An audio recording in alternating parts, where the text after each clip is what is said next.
And I think it's really a good idea if the municipality is going to be the one running the network, that they publicly bind themselves and make commitments to their customers about what they won't do, so that their customers can have some comfort that in choosing internet access from the government, they haven't given up the rights and protections that they have come to expect.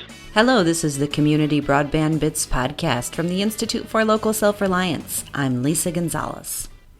Corinne McSherry, Legal Director of the Electronic Frontier Foundation, joins Chris today for the podcast.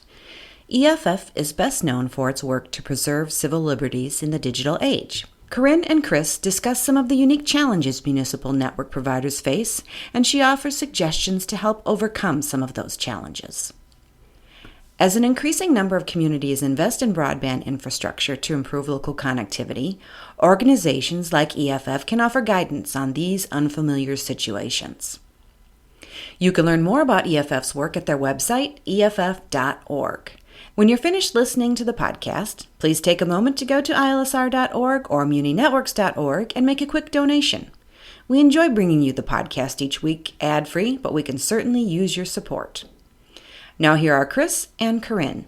Welcome to another edition of the Community Broadband Bits podcast. I'm Chris Mitchell, and today I'm talking with Corinne McSherry, Legal Director of the Electronic Frontier Foundation. Welcome to the show. Thank you for having me. I'm excited to talk with you. I think this is an interesting topic that is a little bit off from what we normally do. Ordinarily, we talk with people that have built networks or are thinking about it, and now we're going to get a slightly different perspective. But I want to start by just asking, for people who aren't familiar, what is EFF, the Electronic Frontier Foundation? Basically, an organization that's devoted to protecting your digital rights. And we do this in a variety of ways. One of the principal ways that we do it is we have a team of lawyers, which is the team that I lead. And we go to court, we go to Congress, we go to the FCC, we go lots of places where we see a threat to digital rights in one way or another, and we go there and we try to advocate for change, or sometimes what we advocate is for not change, but just making sure that we keep the status quo. Sometimes we think about it as sort of making sure that the Constitution makes it intact into the digital age. We also have a team of tech projects folks who work on things like creating new tools so that you can encrypt your communications and protect them from the spying eyes of whomever.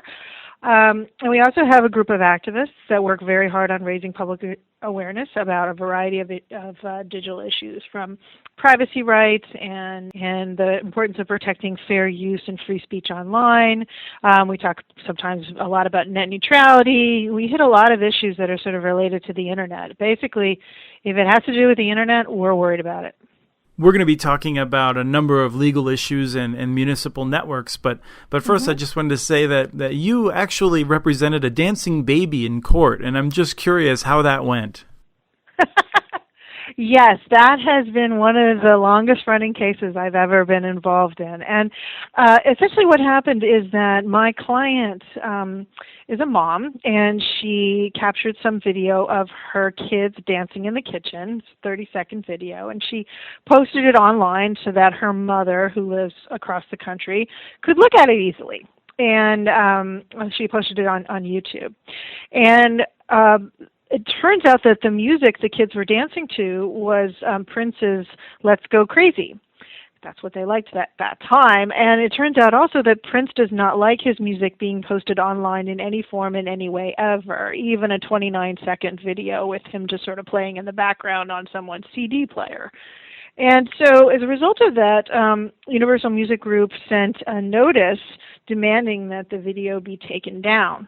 And there's provisions that allow them to do that, but there's also provisions that allow a person to hold the sender of such a threat accountable if they're making a threat against content that's actually what's called a fair use. So it didn't infringe anybody's rights. It didn't infringe Prince's rights or anyone else's rights. So basically, we've gone to court, and it's been kind of a long-running legal battle to make it very clear that you can't abuse copyright to take down content that is actually protected under the law. Well, I want to thank you for that. I'm a photographer. I make a part of my living doing sports photographer for some local universities and that sort of thing. And I believe strongly in copyright, but I believe very strongly in appropriate copyright as befits the Constitution and society's greater needs. Yeah, that's exactly right. We try to advocate for a balance. It is not that we don't think there should be copyright protections, but we just need to make sure that we have the balance right so that copyright protections is doing what it's supposed to do, but not getting in the way of new creativity and innovation, and really just ordinary uses like a person posting a video of their kid. So let me ask you, EFF has been a supporter of municipal networks. How does municipal networks fit in, and why is EFF interested in that model? Well, this has been a relatively recent development for us as an organization, and it's an offshoot of our net neutrality work. So we have been involved in the net neutrality issue for quite some time, but in particular over the last year, we started really focusing in on it much more actively and directly. And your listeners are probably familiar with our net neutrality debate, so I won't go completely into that. But the essence of the problem is, users need to make sure that they have access to good, high-quality, high-speed internet. And net neutrality is a way of is a goal. And the FCC having net neutrality rules is a way to help ensure that.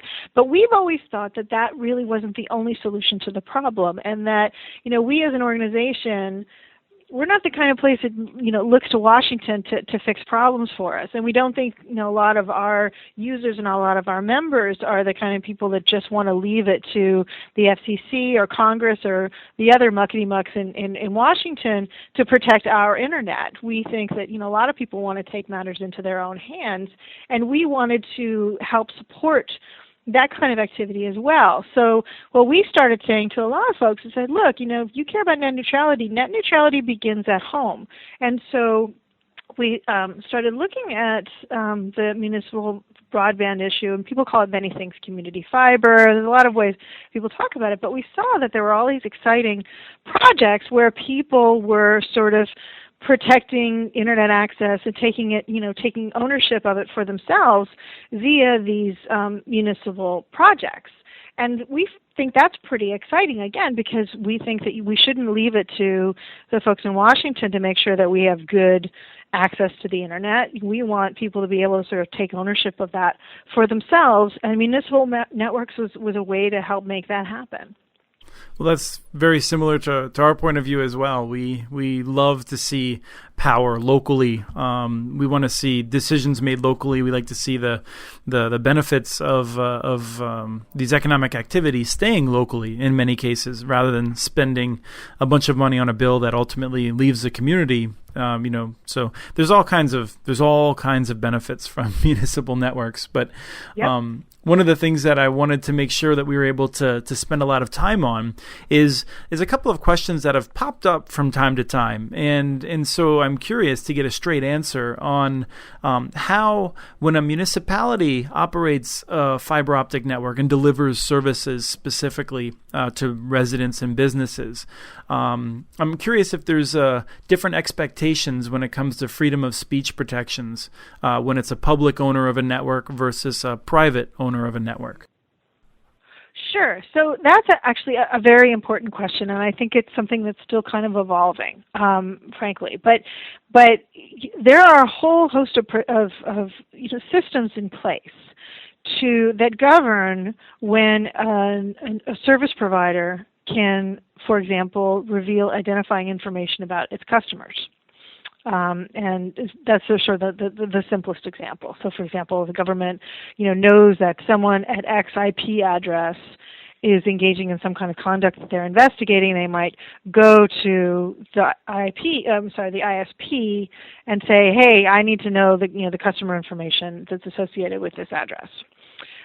Or a private entity might go, like say a copyright owner who thinks someone's engaging in infringement might want to go to the service provider and say, I need the information associated with this account because I think it's engaging in infringing activity and I want to pursue this person in a court of law.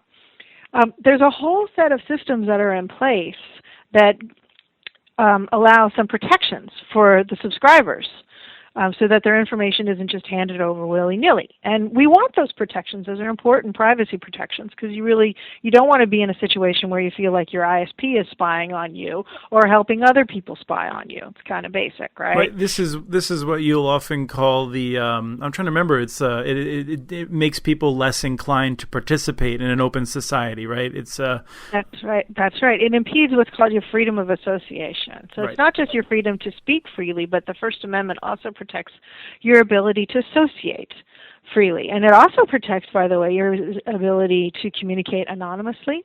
In many circumstances. Now, all of these protections, can be overcome in an appropriate place. So if you're doing something completely illegal, it's not like you can't be held accountable for it. But we want to have protections in place to make sure that, the system isn't being abused. And that so that people feel comfortable knowing that they can communicate, without basically anyone spying on them. So where it can get a little bit tricky is with municipal networks. So if your ISP is the government itself, some of those traditional protections get a little tricky, don't they? Because then you're not sure what you can rely on. And so I think customers might get a little uncomfortable not being sure about what it is that their ISP is not allowed to do, because their ISP isn't an independent private entity, but rather the government itself.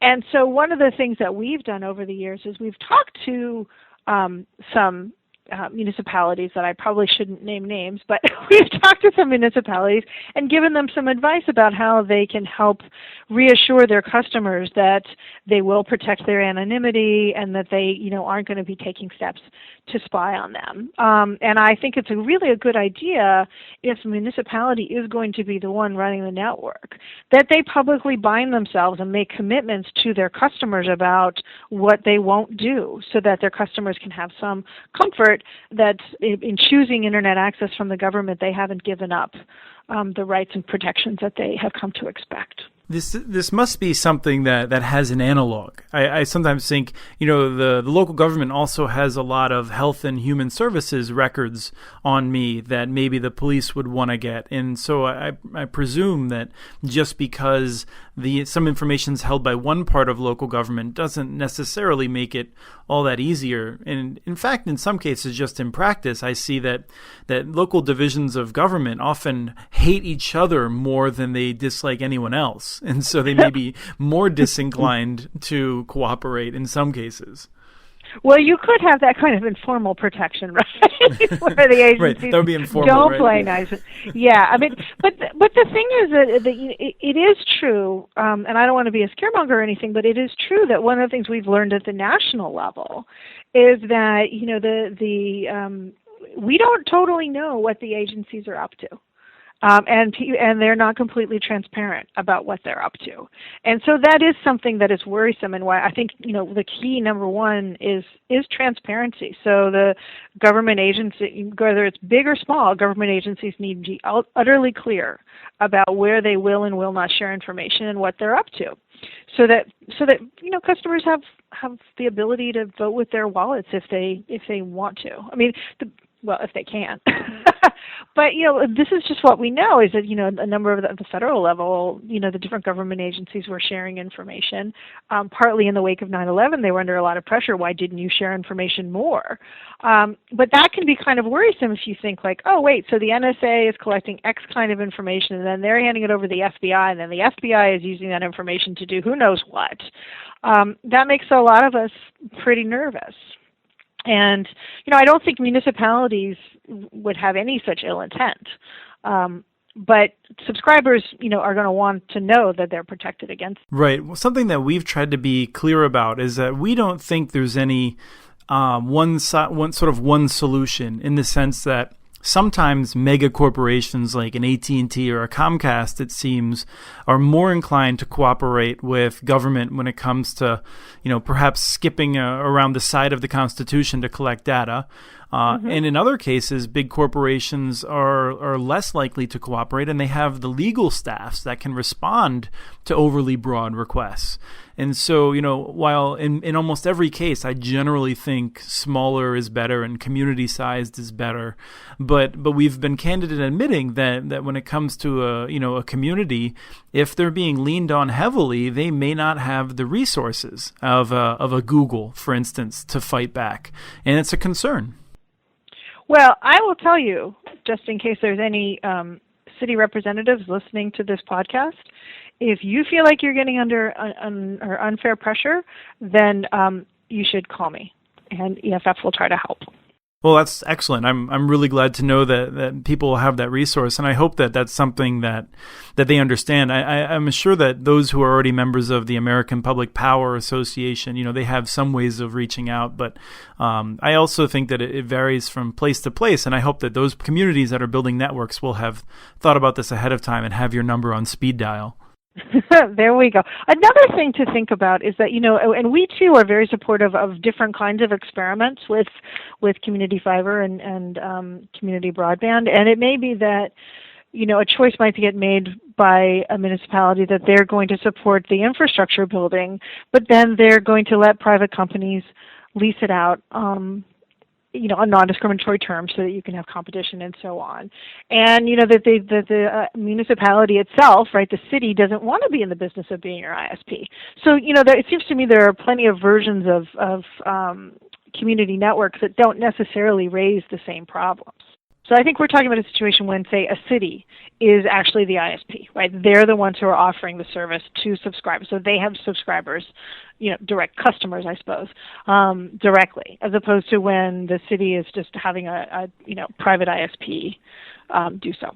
Is there anything else you wanted to share with us, or maybe just reiterate before we end the show? Well, the only thing I guess I would stress once more is that I think that no matter what version of a municipal network you've got, the best thing that you can do to protect your customers is to work very, very hard on being as transparent as possible about what your activities are and what your policies are going to be, so that folks really know, what they're getting, and that will then empower your users to take steps when they need to. And and another, just one last thing that private ISPs do, and certainly any ISP should do, is whenever possible, if, for example, you get a request for someone's information, make sure that customer knows that request is pending, so that they have an opportunity to take steps to protect themselves if it's appropriate.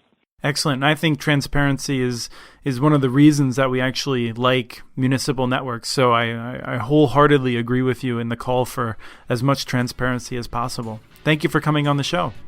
My pleasure. Send us your ideas for the show. Email us at podcast@muninetworks.org. Help spread the word about municipal networks by liking us on Facebook and following us on Twitter. We are @CommunityNets. Thank you again to Person for the song Blues Walk, licensed through Creative Commons. And thanks for listening. Have a great day.